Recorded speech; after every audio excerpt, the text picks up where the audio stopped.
Tu es particulièrement jolie aujourd'hui. Merci mon chou. Comment tu vas alors? Je vais bien toi. Ça va, tu m'as manqué vraiment. Ah bon? Ah, bien sûr. Il y a une chose là qui me dérange beaucoup. Oui, je t'écoute. Je suis en train de penser à notre avenir et ce que nos parents vont dire par rapport à notre relation. Ah, mais il y a encore quoi? Qu'est-ce qui se passe encore? Parce que j'aime papa d'être radical. Radical en quel terme? Bon, on peut dire qu'il n'aime pas les gens de notre tribu. Ah, mais comment ça? Bon, moi je sais que c'est des choses qui existent. Mais sauf que je sais que tu vas pouvoir le convaincre. Vu la force et les sentiments que tu as pour moi, tu vas le convaincre. Je vois que ça va aller, ça devrait aller, normalement. Tout l'amour que je porte pour toi. Oui. Je vais chercher à le convaincre. Oui, parce que, en fait, quand tu évoques ce problème-là, ce n'est pas seulement de ton côté, le mien, c'est un traditionnaliste. Et puis, il aurait souhaité, il souhaite depuis que je puisse prendre une femme qui vient du village. Mais je crois que je vais le convaincre, vu la force des sentiments que j'éprouve pour toi. Je vais mettre la main au feu pour pouvoir le convaincre. J'espère qu'il n'est pas difficile comme le mien. Non, je le connais, je vais le convaincre. Ça, vraiment, c'est pas ça qui peut me déranger. Rassure-toi. Ça va donc dire que toi, tu vas chercher à convaincre ton papa. Moi également. Oui, absolument. Bon, barman, apporte-moi quelque chose, non? Comment je vais venir m'asseoir bas? Tu me regardes comme la photo. Apporte-moi quelque chose. Ça va donc dire que d'ici la soirée, on va chercher à parler à nos parents. Alors. Oui, bien sûr, parce que le temps passe. Tu vois, on est déjà âgé. Il ne faut pas qu'on puisse faire un mariage pour lequel on ne va pas profiter largement. Il faut qu'on le fasse pendant qu'on est encore assez jeune. Donc,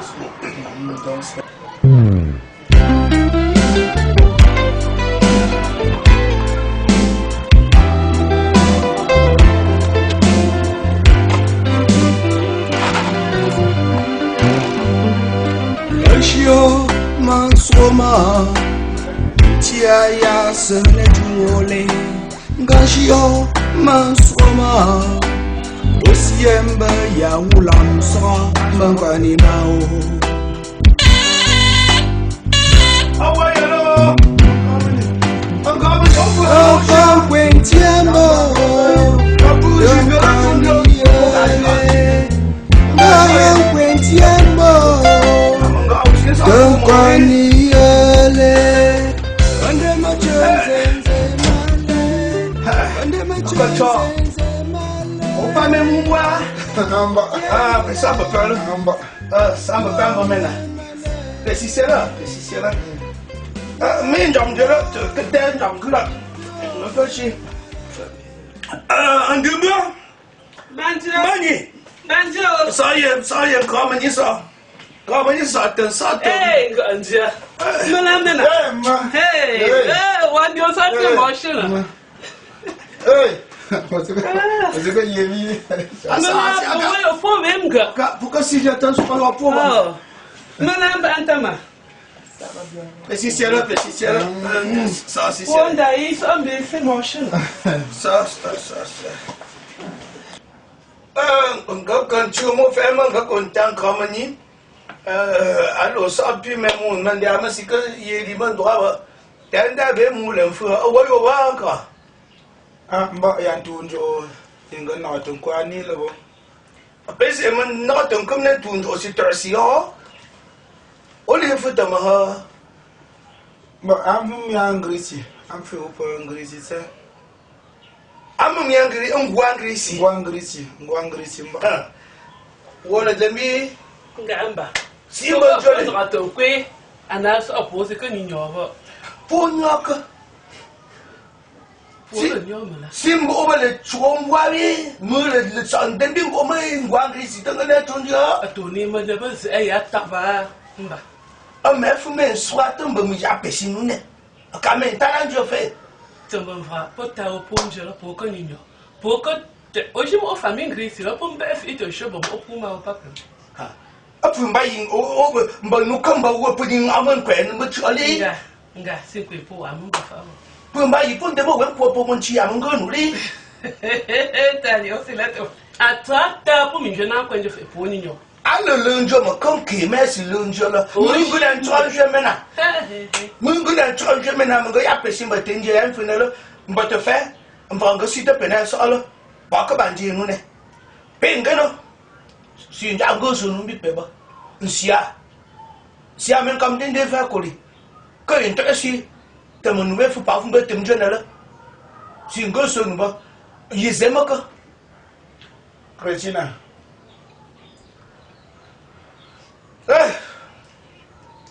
Akwai nupa mun ga la mun ju nga aya stan shi sai gamba apun ko ye bi kan sila apo ko mun ga ambele mun ga maka ce ga ngwa kan ga yan bala tun shi sai ga mbe mu ka shi sai ran ba fi mu ka shi sai ran bambe ba tum zama shunka bambe ba tum zama shunka owo gangambo mba ndole le men ku la mbi kan gura anti sinja la nan tu ya ba mai pe ko nyo ngo ke yembe Ngamba. abande mbambu mane simba ne ba ma simba singo son woba ngayumba ke chepu mbula Tamba fa po ko ni nyo. O si ni da o to nda fa po ko la ni fa singu. Fa si pe mo po ndi njonjele mbani no ndanyilu. Ngu po pa mbanja mbombele mbani no ndanyilu o pa pe. akwa ko mo mburo ne yu Nga na go fa ya ma gu mi je ye. Alu ngu so si to ya mo fa no no juice ela. wubenjole ganji si kama ni la so ya la ban tumbi apambe zo mbo ba le gen san chu so hamba ya se won te mambe kama ni la mo je sa se si ma kanka Nzi ma Christina pa. akiti namba fa ya ala ya to ma pu fu to ma Ba mo ngoko tunja. Wendo sende ndu. Ngu napsiumbu. Tonkwe bamenda. Ndo bamenda nchi mbambe nchi apu. Tonkwe mu. be yo ko chema ngo ko tunja la ye pi me ban jone go kwa be ye be o ma jinu ne we Tamba nje. No, no. Ngo senji yo piel. Allah Allah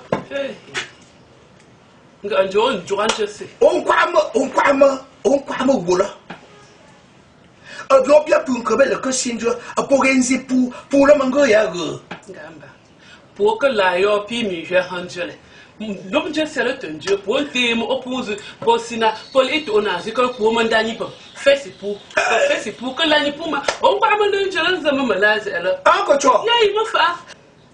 ndama ma te fe nsia ngo nge ye sia ngo njimbe a tin job ye ma ja sim ban job ma ko ye ndama sim go so nu bi penchi abo be ko ge pa ko sim job je nu ne o ko nche o ko je pumbo si ho so ru bi penchi abo be ndungala nsi job genje sia pa tu ya be yo Ayumba. go kwa ma o ko nche pumbo ma be nu le si ya ko mbo abo nche pumbo Mama lo se poxa. O mandani o fe. O lo ba antama. O je non. Ape julamba. Ape nobe pemba. Amba. Lebi mulan ka an kinchina. Nobe peye. Papa mo gbe nu bo o de ma papa. Amba Oh, pe. Pe.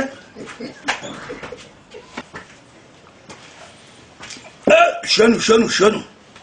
Pun ko le kwen kayen talunjo. Onde ongungo lelo. Muko go lelo.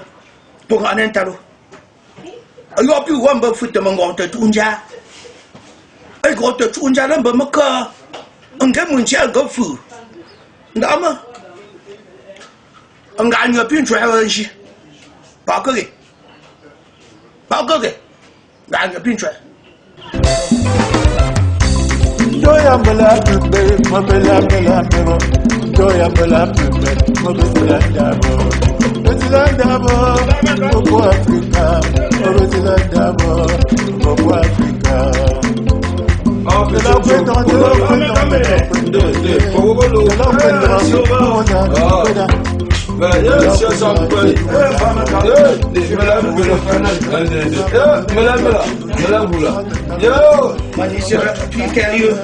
Quand tu as le mot cheval, aussi, il y a un petit chicoucoui. le ciel te soit là.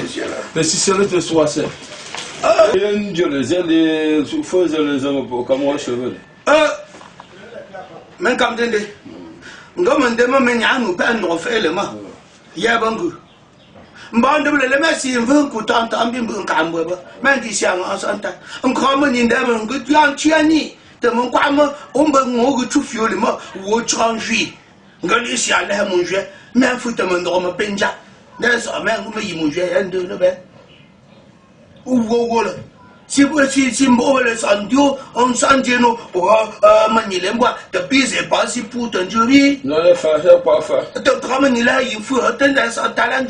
Maman, j'arrivera peu. Pas un de pour mes quoi, il y en a un homme. De pas comme nous allons faire mon pas nous n'y nous va faire pas nous n'y mais que là, il me l'a été le injure. Il y a un mal, mon jeune sans faire un charmant peuple pour me la lune number. Un chop peuple pour me la non, il y a un peu quoi, il y a plus de quoi, il y a un chop pour nasi. Pour nasi comme là, à pour y pon si l'un fait. Pour y pon si là. Mais il y a pour ma pas et mon chambre, tu n'es pas pour eux, à pour que pas manquer menda, repon de ma penja. Un jour, nous n'aimons que. Il y a plus de choses, il y a de Nancy, me font comme dans quoi, dans le peuple. Mangumbala and Danny Papa Mushalagumbala and Danny Bichumakola, Yan Chama Yamuko, sharp people, or pull a yapo, put jam nose, you put. She said. Gapa, She said, Bamenda said, Gapa, Papa Sama Bamdas, you Bichumakola, Corning of positions in Corning to Maneta Manello, Yabamonco, and Yambombo, Yambonu, and Chama Ponina, but Combo Ponina. Yole. Go qua, pull you so I was see, woman go, but I'm going to see back. Your people have actually said, Yole. Papa and the mummy, go kiss it. Tell you a tiny machine, most on Jean common. Fast on birth common in and green one guy, I'm a lurcher as in just him, for then trotters of her. Only Tom more no. Yamo connecta moon, also in lemon, and damn, Janasa, one to remember your Alani facility. A Montiamo, but Muchesman girl, Papa, and die on John from our little grappa pair, and wait for and dining, but Mucham Imongu, or Puman German. Learn Jame of Uncle and Mungu, Muchet creating the man Danny with it. Go I am saying some fancy. Go Majangula, go Pamajangula. Then they go and jump upon the November Chimakola. But solo, Yabamon, Cornimbo field. Cornimbo and Jack Buffy, Cornimbo Jack Buffy, Yapper. Oh, there's never. Go Cielo, Gumbala, that's your language umbrella. You go swallow, Bichumakola, Fusolas here, Bichumakola, Fuson, the Tungula, Mupero, Messia Bonjo. Muswam Bavalas out and Communist in Godella. Mungan to Himbala, Gubala, Mungulati until you come in the Pamela.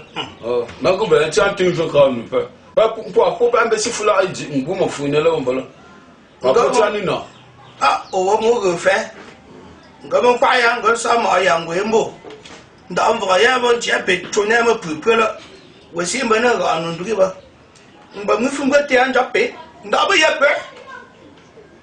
Yapper, my pep and burn shoot. Be tumble. And don't go in one way. Mandasi on Bayella.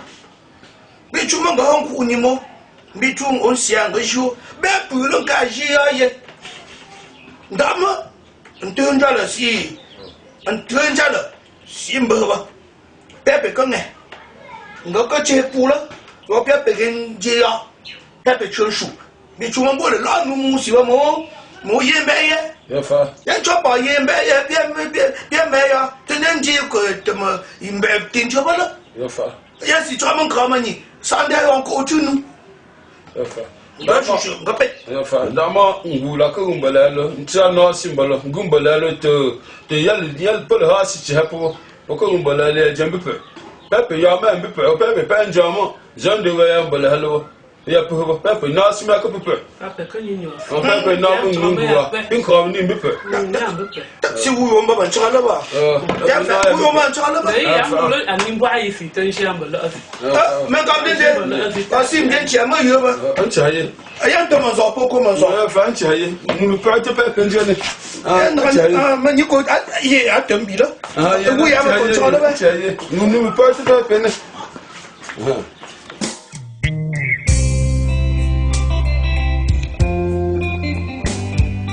Le mariage est l'union de deux personnes issues du contexte familial différent, ayant chacune sa personnalité et son tempérament. Mon cœur. Savoir communiquer, c'est aussi. Brenda m'a même offert ainsi. Ok, t'as dit.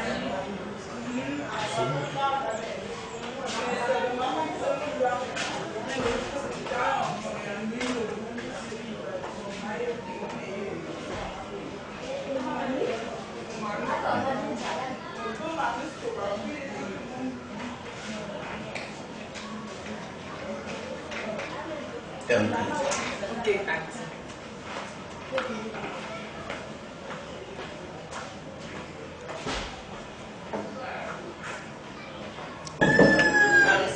Now who that? Daddy, mommy. Come in.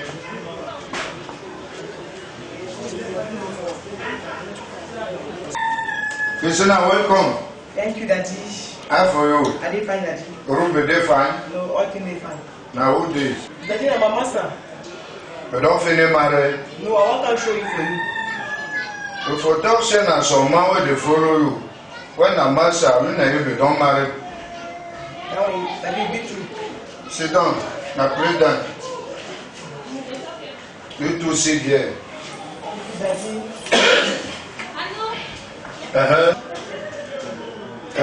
Tell me what to bring you. Daddy, I want to show you my boyfriend. We might not stay for long. To show you salon you get master. Yes. Hey, come. Christina, tell me what to bring you for here. That man dey here country talk. Will you know? You will do the same thing. I don't put the back on. You will have to go to come and some will come back. Kita uji talang mu. You will have uncle mu pay. I want to be for long. Kita keep on wazai together. So mo keep for kala party. Na you will have keep you uji pay. I'll forward. I want the back on. Okay, my own pay. Yebe. Alam no mu tu gangan mo pay for.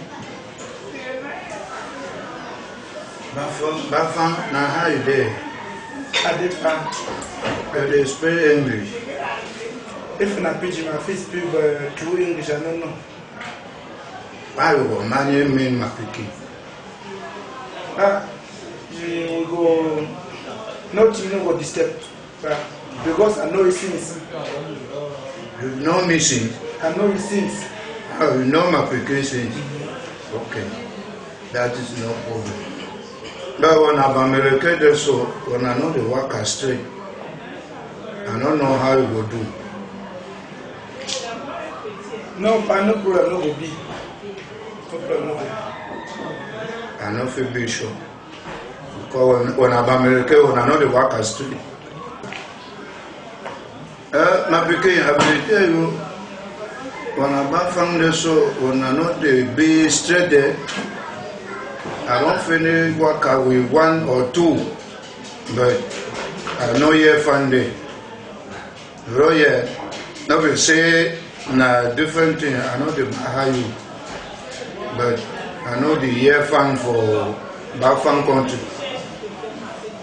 You hear me? You don't hear Christina? Papa, people told me no be good. He be different, very different. I know you very well, but be very different from Bafan and one of my life. The way you show me love, it be different. Each plenty thing for life. You don't want no different village apart from our village. You don't want travel, Papa.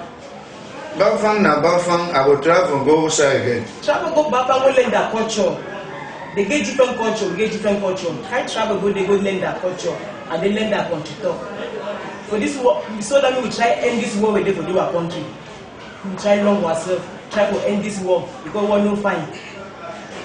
I not feel be sure. How now you the talk? I don't know. Now you there. I don't know how it fit pass. Now you go work. You don't feel know where to wait there. Papa, now find money, get find act. It fun now for you, not be for me. Now I tell you, he love me, I love you. Okay, I don't hear. But we will see now after. You don't hear? I will see after, Papa. Tell me so you like me, so you are saving for our family. No one travel, Papa. I don't feel dinner, I don't feel agreeing. But we will see. We will see her again. We will see, no, every one day. We will see how we go work out before know what to work fit up. No, Papa, I don't feel agree. You don't be prepared. You don't marry me. You the only one can see you. Show it face for you. You sure say the marriage will work out? Papa, you go work out. We know what I say. We work out. I know you very well. Okay. As now you the talk, as I feel follow. Now you know. Now you go stay. Okay, Papa the best. I am out till the finish for now you go stay. Now why I like you, Papa? You always understand me. Yes. You will finish tell you all thing. I'm not sure say the year thing while the talk. Probably know them. I don't tell you though. Yes, probably know them. Okay, I don't hear. Married na 2 people, eh? Yes, only for 2 people. Okay. Me and you. May go be fun. No, they fine. No problem. Bon. Bafang man.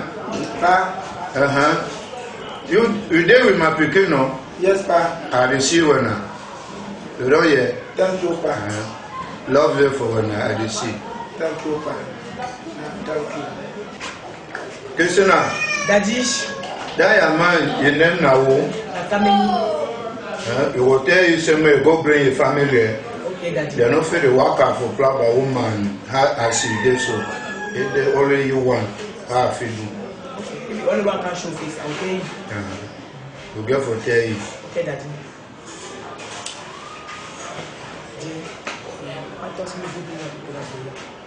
Okay, there's no problem. I will bring them. I'll call them.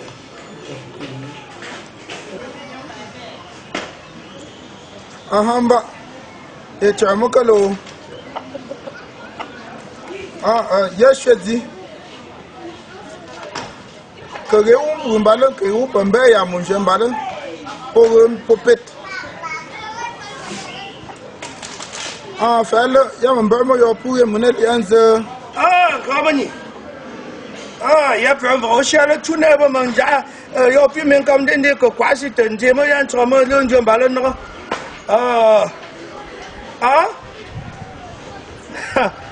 Je ne peux pas mettre dans le pays. Que toi. Il y a fait aussi même pas y mais il y a peur. Fais le un sassenali. Pour y a ne liens pour y a ne liens choti me rap. Fais le gambit nyasine il y a mon jeune nyasine pas quoi ensemble. Il y a un si. On m'en chamoule un peu. Ali son pas mon coup kembo voir mon coup kembo Malaysia mon gars peu peur. On m'a dit à faire le monde de Yembaze, où il y a un tel. Il y a mon coup Kembo. Il y a pas de problème. Il y a pas de problème. Même comme des chocs, oui, mais je m'ai fait. Some learn the perception with the why. Some learn the perception with the why. Ah oui, hein, les amoureux. Yomola lembo maka, kamani eri, mavola lembo mamba, tiayenga kashuyaso, ndonjo pingumbiena, kuni pingumbiena, shinu pingumbiena, kwani pingumbiena mo. Wanda pingumbiena me, kuni pingumbiena, shinu pingumbiena, kuni pingumbiena, kwani pingumbiena mo. On ne perd pas le temps à une femme qu'on aime. On l'épouse et on la chatouille. Amani Eri fait sa comment? Dedans, il sort de là-haut, on se voit la tête. Honorine, c'est bon, elle est sucrée. Amani Eri fait sa comment? Il entre dedans, il sort de là-haut, on se voit la tête.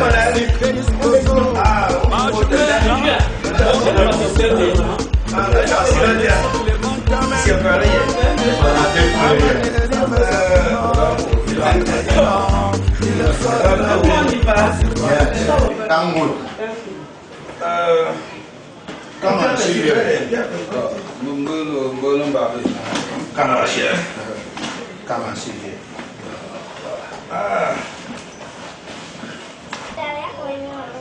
Krishna, Daddy. now there are people there. Yes, madam. Before I know the man there again. You don't know them, Mama, coming to. I see as you know you met them, but I know me know you again. Okay. Now when I come good. Who say you party? My brother, how you walk out for road? Road don't fancy more. But I don't work as so they picking problem for man picking the throne. But I don't know say that my picking don't see something better woman for that horse. I don't work as so they but I content. Pourquoi je suis venu? That means show the year fan. Oh, then why put more? But not the other she must do over. Yellow, got a more. Fine. So my picking how you there? I did pass club and I'm very happy for bringing my parents for that company. Now all thing. Okay, I don't hear. So we're gonna for fix one day where we fit make all thing for say they are married be fine. Now we saw Christina. I saw Daddy. You will try for 10 years, say may go see a check a can we see as you fit do. And now you go prepare day or now you. Okay. You will try for 10 years. Go in 10 years to wait fit be.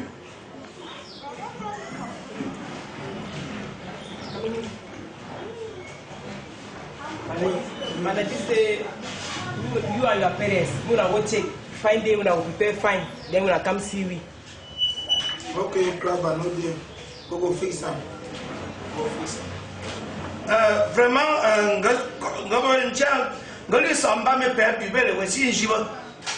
on peut manger, je suis très content. Assez, hein? C'est à donc garder d'ici là. C'est mais garder les filles chopons. Que c'est la terre d'entrée aussi. Vous nous c'est le neuf comment faut dans ça. Nous sommes au job. So, that way don't tell you say we go see. I say if I say for your master. Oh, job. If I say we wait. Non, so, if I say we make now 1 month, c'est-à-dire, tu as ton père, ce que je ne comprends pas bien, parler bien. Tu as ton père, hein? Christiana, dis à ton père que moi je dis qu'il faut que nous donne 1 an. Que nous donne 1 an. On va arranger et venir maintenant organiser des cérémonies. Hein? Pour que so vous êtes pour cela, on gagne bien comme ça. Hein? On se quoi? Le de Yémen, le pénitent, le bien fait. Daddy? Yes. Papa will come in and say they beg you. Say you give them 1 year. If they go to don't check, then prepare, come for marriage. Say they beg you. And they really like this family. Me, I don't have problem. The very problem na your man with your father. If they do anything, I will bring them. If they make anything, I will bring them. As now you bring them. If we go in the day when they talk, I no get problem there. Now you must go for marriage. For that 1 year, you go be for a year or you will go meet Toby. I will go meet Toby. So that means study ourselves, know ourselves very well. Maybe learn the language.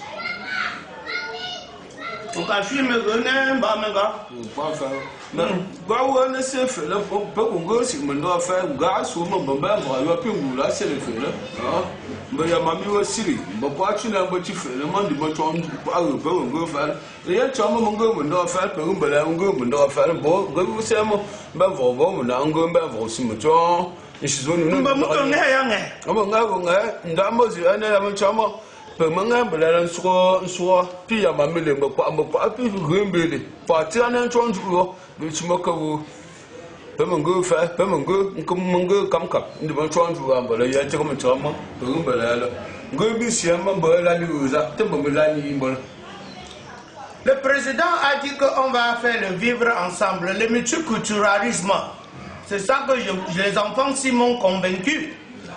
Qu'il faut ça pour qu'il n'y ait pas le problème, les guerres. Hein? Et je suis tombé aussi amoureux de multiculturalisme. Donc, tu vas parler le français au net de nous. Bon, aussi, moi, je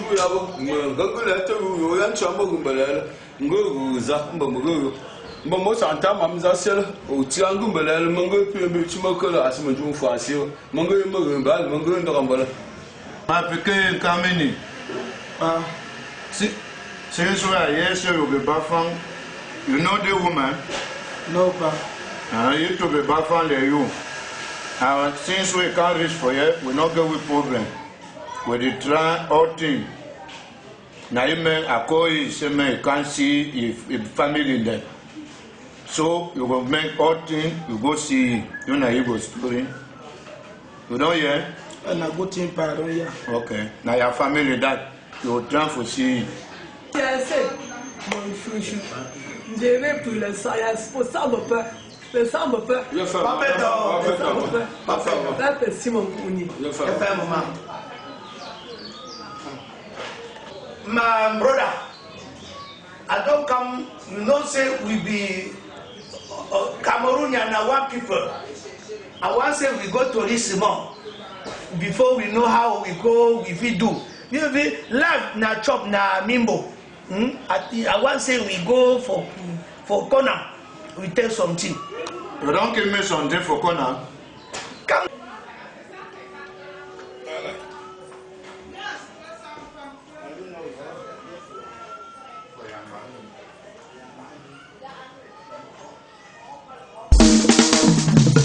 Le mariage est bon quand on a les enfants, c'est encore très bon. Le cuit est bon quand on met les condiments, c'est encore très bon. Le mariage est bon quand on